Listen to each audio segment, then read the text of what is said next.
All right, America. I got to Somerset at 9 a.m. No, 11 p.m. 11 a.m. Okay. Nobody stopped and helped. Nobody asked but to help. I kept asking everybody. See, when people have problems, I bring out all my tools and I show it to them. What do you need? Use what you need. And I noticed that when I lend them my tools, when they finish, they take everything. And I don't say nothing because I'm like, oh my God, they took my tools along with them. And I said, oh my God, bless them, I'll get some more. Now, this is the second time that I've needed, and the second time that the people have stolen my big pliers, because this car has the old clamps that you gotta do this to open them and take the pipes out or whatever. And I kept saying, I'm gonna buy some, but nothing has been wrong with the car, so I have not bought some. And I knew in the back of my head that I had to get those pliers. Nobody, I'm hungry. I have that peeing problem, incontinence. I'm always peeing. I gotta pee, and if I have to pee on the side of my car, I don't care. I gotta pee. So I peed about 5 times there. I was parked like this on the side of the store. People coming in and out. I don't give a shit. I gotta pee. So I left my mark there. Finally, this lady, I said, ma'am, do you have any big pliers? And she said, I don't know, my brother, let me see. She's the only one that helped me. It's 3, I'm here at 410 and I think it's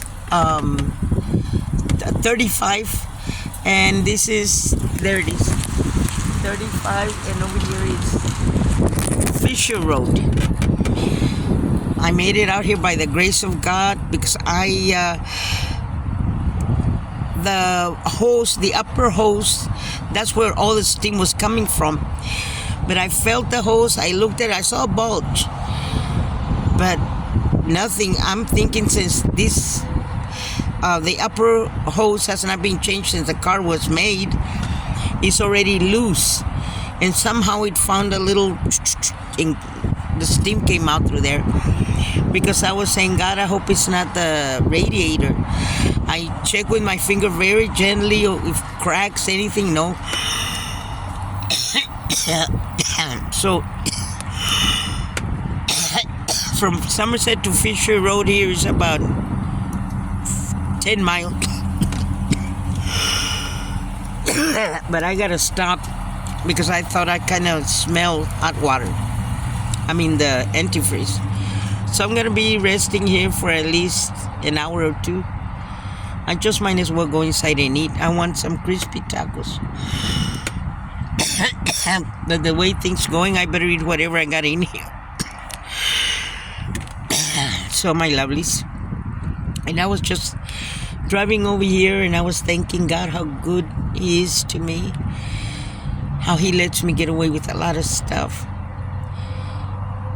you know, that He helps me.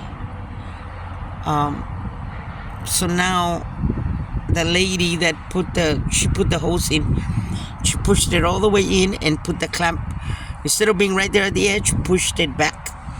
Because I said, you know what, I think that clamp has been there forever. Put it back, because it's already old, the heat, and it's understandable, it needs to be changed. So they were both pulled all the way in and then put the clamp pushed back some. Well, there's no smoke, there's no nothing, praise Jesus. And I was crying and thanking God. So good to me. He always gets me out of trouble. When things should be, they're not for me. So I gotta go buy me some pliers, some new clamps, not these old ones. And I was just thinking through all my life, my mother never told us she needed us. The times that I worked, she never demanded anything from me. And now that I'm by myself and I'm grown, I wish my daughter would help me. And when I asked her years ago, she said, "I'm not your mother." And I stopped. I had asked her for some gas. I was living out here in the country.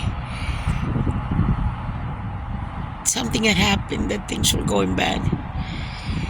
And when she said that, oh my God, my world came falling down. I thought after I've done all, she would at least help me some. And then I said, well, can you push my car? Her and her girlfriend had an Escalade, a new Escalade. No, Mom, we can't push you. No, you're gonna scratch our. Your old car is gonna scratch our new car. I thought, why?